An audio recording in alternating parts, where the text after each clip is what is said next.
Hey, what's up, guys? Welcome back to the channel.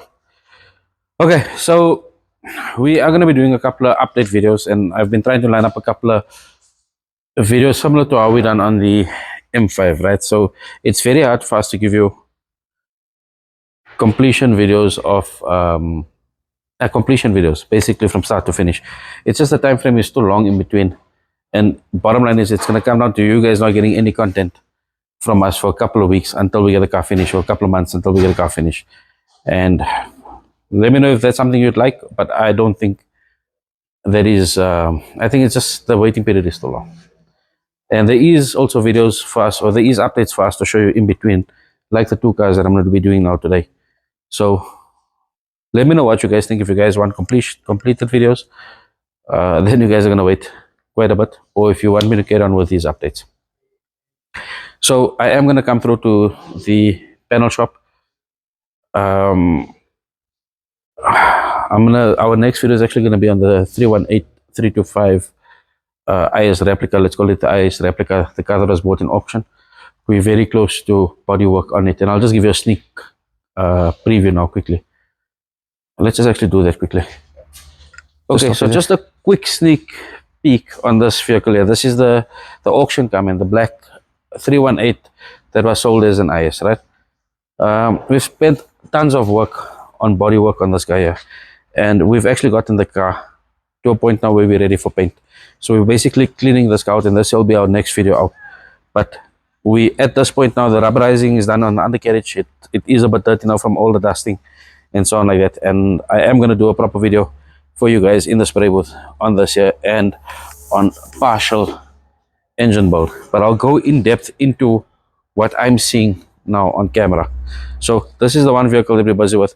We've got a couple of others that's in the queue as well, but we've been spending a lot of time on blocking, so no waves across here. We're trying to minimize or get rid of basically all the orange peel now on primer, so we don't deal with orange peel on the clear coats from the primer. We're going to be dealing with the orange peel on clear coat only, which is easier to manage. So let's get back over to the other side, and so let me just silence this guy, otherwise we're going to carry on. Let us get over to the other side, and let me take you through the silver IS, the Polaris silver EVO2 IS, and the brilliant red clean IS. So we've actually got very far now. Let's go for it. Okay, so back to the Polaris silver EVO2 and to the red car. I'm going to start off with this car. So in my previous video, we had the two cars parked by the door area, and we spoke about the processes that we're going to follow regarding fabrication, right? So fabrication, panel beating, we have to pin and file whether we like it or not, and I'll show you now why we have to pin and file. So first things first, before we got the car onto the chassis machine, right, we've got to work with this guy in sections. We've chosen to, let's remove the both rear fenders for now. So the car is, just stop it there. So we've decided to take off both fenders. The car is still braced at the back. We're really not able to warp the car because we've still got structural integrity on this side here, right? But I'll show you what happened on that side of the car. So in theory, we would have taken off this fender, taken off that fender. We've still got structure here, right? It's not the strongest of structure, but we still got some sort of structure here, so it means that we didn't have to brace anywhere else. But even if we didn't brace it and it warped, this roof is still coming off, because I will show you on the other side exactly what happened with this vehicle. So we've taken off this side of the car.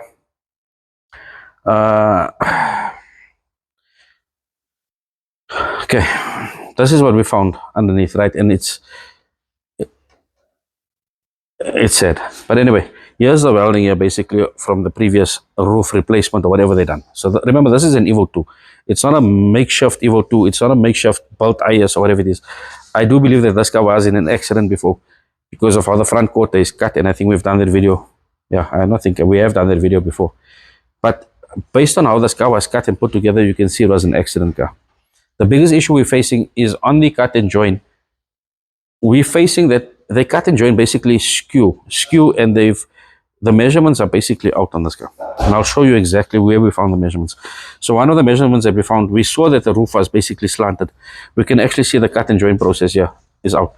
We actually gonna have to, what we're gonna do is build up this plate here, build up this plate, build up this plate here, and do the same thing on the back, right? So we're gonna use the existing plates, or I might even just replace these guys here. But the problem is when we replace, we take off and we get them, we find them in the same conditions. So we might just have to build up onto here, just so that we can get the fender basically onto a solid platform. So if we can try and weld on here now, it's gonna look like bird shit. Right? So we're gonna have to try and do repair work on here, do repair work on here. This valence, I've spoken to you all about this here before. We're going to have to replace the side valence on this vehicle. One reason is, firstly, there's a cut and joint running through. Second reason is you can see whatever stitch plate they put in here, and there's still thick body filler all the way through here. So you'll never get your kit to line up properly without any use of your Sikaflexes, any other adhesives. And for us to try and get it on just without clips, I know we'll have to take and replace this gaff. So I've actually got a replacement unit for this guy here quickly. Then we're gonna have to come, I'm gonna have to blast off all this rust, clean up all this rust like we done on the previous car. At least this fender arch is not too bad. We'll have to panel beat this guy properly, or I might even replace it. So one of the biggest issues we found when taking the fender off is that the fenders weren't put on back onto its spot welds. Right? They weren't spot welded onto by its original places. It was basically brazed and welded on. So taking it off, we've actually had to break the fender up in certain places to try and get to the welds, because you can't really see where the weld is, and you can't get to it between areas from the back here. So I might have to replace this outer arch as well, just to get a better lip here, and this here will act as a better support structure for when we do put the fender back on, just so we can weld onto a proper point. Okay, let's move over to the side here quickly. So the back, we're still going to come to the back, and there's hidden traces of rust on the back. We're also going to get to the backboard now, because it's easier for us to get to the spot welds on these areas here. So we're going to get to that now. That is going to make the car a little bit loose, but I'm not to worry about that now, because the car can bow. Well, the car is bowed already. Right? It's not actually bowed. The car is actually skew, so we're not worried about that, because we have to straighten everything up from there, unfortunately. So what we done was, we pulled that fender off first, the right hand side fender, and then we came onto the left hand side fender. The left hand side fender had a stitch all the way coming through here, right? So the minute we pulled off here, this guy wasn't welded on before, or it was tacked on. I can see old welds, but it was tacked on.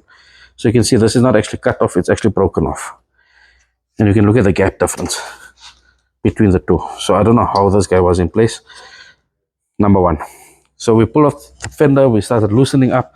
The minute we came in, we pulled the fender off and we split the fender from here. This car, basically the car relaxed into its position. So before, when we done the initial video, for the guys following us, we've done the initial video to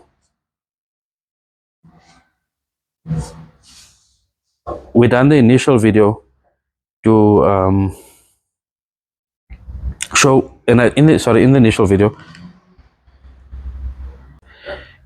video, I told you guys, I said I can see that this guy is skew when I looked at the back, and I couldn't pinpoint exactly where the car was skew, right? So when we started blasting the car, we found out there's a cut and join here. We measured the car up, we found we short 10 millimeters in the front right hand side.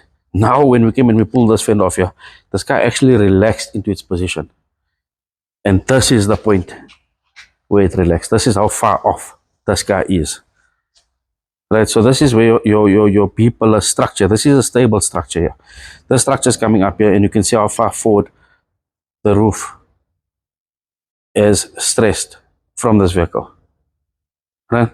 So this is something we got to repair, and this is why when we were standing on that side there, I told you, I said, maybe if the car did warp now, unfortunately it is what it is, but I'm not too worried about it, because this is how, it's not supposed to do this here. The minute you cut off a joint, if a car is straight, your split between your joints should just relax out, but in its same position, right? It should be in line, not so far out. Issue number one. Okay, then we've got a whole lot of bird welding all over here. Biggest issue I'm looking at is I started pulling off the rubberizer. This is added rubberizer into a booth. I don't know who rubberizes in a booth of a car, but this is covering up a whole lot of rust, and it's gonna take us ages just to pull this rubberizer out first, but to see what the hell is going on. And you can actually see telltale signs of rust creeping up. Where is here? Come see. You can see the rust creeping up underneath the rubberizer. So the more I pull off, the more rust I'm finding underneath the rubberizer. So the only way is pull out the rubberizer and let's inspect under there. Right, so this is now the silver car. I'm not going to get onto the front quarter section that we still have to restructure out. So we're starting on the back fenders. Let me just show you how the back fenders look quickly. We're starting on the back fenders. We're going to restructure the body on this side here, and then from there move over to here. So let me just place this fender here. Sorry. Okay, so this here is your back right fender. So the back right fender isn't too bad. Yes, we've got punning and filing to do. We've got to straighten this line out. You'll see here, this line is actually totally crappy, and if I remember correctly, we had a whole bunch of body filler build up here. So with the fender off now, we're able to basically get that sorted out. I'm going to have to build up this C pillar again, as well as the B pillar. That's going to be a little bit of a tricky 1, 2, 8. Let's turn it around here. Okay, you can see the rust creeping up. So that's creeping up from basically welding not being treated, right? So we'll need to come in, at least at surface rust, it's not too bad. In the corner it does look a bit bad, and in the corner on this side here. And it's good that we caught it now, so we can repeat, fix up the rust, clean it up, re-pin and file this guy out, pull the dents out, panel beat it properly, and then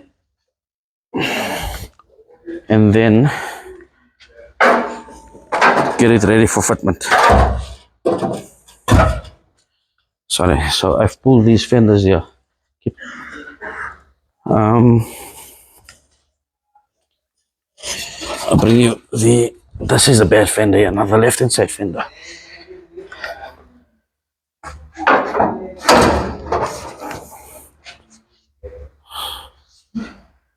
Okay, this is the bad fender. So you'll see here also a lot of body filler build up. There's some lead. This is lead here. Right, you can see the different shades of metal. So there has been lead filling here before. You can see all the dents here. So if this fender was on the car, there's a blockage over here where you cannot get to this area. So you would be able to get to somewhere here and somewhere here. But this is always a problem area on these E30s. So with the fender off, we're able to get to this area now and start straightening it out and getting it pin and file properly, getting it panel beaten, start pulling all these dents out, and I'll take you through that process as well, but it's a tedious process. So most likely, the time going into this fender is most likely 1 week, just of dent pulling, getting it pin and straight, pin and filed, getting it straight, and it's painstaking. It's painstaking, but it's the only way to get it done. There are replacement fenders. I done a costing of them, and they're about 40,000 rand per fender, excluding shipping. So yes, they're ISs, yes, they've got value in them, but spending 160,000 rand on 2 fenders is not, how do you justify that? Not 160, 80,000 rand, sorry. How's my maths? Okay, back onto the red car now quickly. Red car, we spent a lot of time on this side here. The right hand side is pin and filed on nicely. We're going to do a final check on pinning and filing. I can feel certain shades of highs and lows. Yeah, you guys will not be able to see it on camera. I can feel it up. Yeah, there's issues here. So not issues. When I say issues, this is now stuff that can be body filled through. What we're trying to do here now is that I'm trying to avoid what I've picked up on those cars. So those cars where panels looking like this, here where the panels are, they're nice and straight by eye, but you can feel the waves. You can feel certain things in, and then we rely on our primers and our filler to basically skim over that light wave. Now we're going one further, and I'm getting rid of this here, and I'm going to show it to you on that side there, and I can show you also on the orange car, but the orange car we won't do today. So we got into the rear fenders. The front fenders, we've got them done as well, but we need to go through the process of basically fine-tuning these smaller, finer dents out that you won't be able to pick up. But this morning was a game changer. This morning I found the customer a bonnet, aluminium bonnet. And we know we've got one aluminium door on this car. Now we've got an aluminium bonnet. Now I'm trying to hunt 2 aluminium fenders and 1 more aluminium door. So that'll be an EVO1 restored with full aluminium on it. Then that's something different. Okay, so we've done back right fender, front right fender, the front left fender is done. The door is done. Pull our stickers away here. The door is done, and the back left fender. So if you guys remember correctly, okay, I didn't clean up here as it, right? We got our, this is not flash rising, this is off the lead acid that comes over here. So this will be cleaned up and then prepped again, but we're not entirely, we're done but not entirely done. So I can still see a high spot over here, and our final preparation to primer will be taking that high spot off so we don't deal with it. But if you guys remember, this guy had a cut all the way through here, and we raised the question to say that the only piece on this car is this side here that was cut. The rest of the car is still basically a virgin. So do we pull a whole fender away just to repair one item, or do we try and get it done on here? Our answer, we resorted to basically getting this here repaired on the car and not disturbing the rest of the vehicle. So having said that, we have had to let fill and build up, and you can see we still have to get this line sorted out 100% here, but it came out quite good. But this is now final finessing into it, and this is test fitting now with another door on it, but I can feel that this is a very low spot here. You guys again will not be able to see it on camera. That is a high spot over here, and we'll have to finesse this here out basically to structure it and get the line 100% straightened out here. So we started on this fender here now. So Lucia, if you can come here to me, and if you can dial in, just see from here to the side, from here to here. I don't know if you're going to be able to pick it up and try from the other angle. Let me see if you're picking it up there, what I'm seeing. Okay, so you can see it. You can see from here. So just keep the camera just at that angle. So you'll actually see, look at your camera from here to here, right? You'll actually see a couple of high spots and low spots here. Right, that's on this section here. Then look at from this section here to this section here. You can actually see a flat panel. Can you see the difference? Right? So that's exactly what I'm talking about. So we've started the process basically here so far. We've got to work that final process into the rest of the panels and into the next. But this here basically helps us with our body work. Right? So yes, you're still going to have a lot of hours in body work. Body work you cannot take away from anybody. Blocking you cannot take away from anybody. There's certain cars here that I thought I'm going to be done with, but we're still in blocking, and the black eye is one of them. Right? I've got Sherwin's red IS, white IS, that's going to become red. That's still in blocking. I've got the Ford F100 that we're still in blocking with it. I've got Fresh's car over here that's still in blocking. So guys, we're in blocking. That's basically preparation. So we'll do another video on preparation, because I don't know if you guys notice that whenever somebody sees a bed spray job, everybody says it's all in the prep, right? So I got a question for the same guys that asked that question. What part of the prep? Because there's about 3 parts of prep. So rocket scientists, in what part of the prep, right? So I will do a video on that, and I'll take you guys through the different parts of prep that I've learned and that I'm trying to implement. So I'm not saying that this is the right way and the only way. This is my way, and this is what works for me. So going back after this here, we should be left with the doors. I'm going to tackle the aluminium door. I'm going to leave this door for now, so I don't have to put unnecessary hours into it, because if we do find an aluminium door, it means that I will have to repaint strip that door again and carry on with that process. So from there we're gonna jump onto the roof, then we're gonna jump onto the small rust areas over the car, and then we're actually ready to get this car into body prep. That car there is going to be the headache. The silver car is going to be the headache car. But when I call it a headache car, but it's not actually a headache car. Guys, I think that is it for this episode here. So let me know what you think. Let me know how you guys want the episodes broken down. If you guys want them in full episodes, if you guys want them in full episodes if you guys want them in short snippets, but just remember that full episodes are going to take us ages.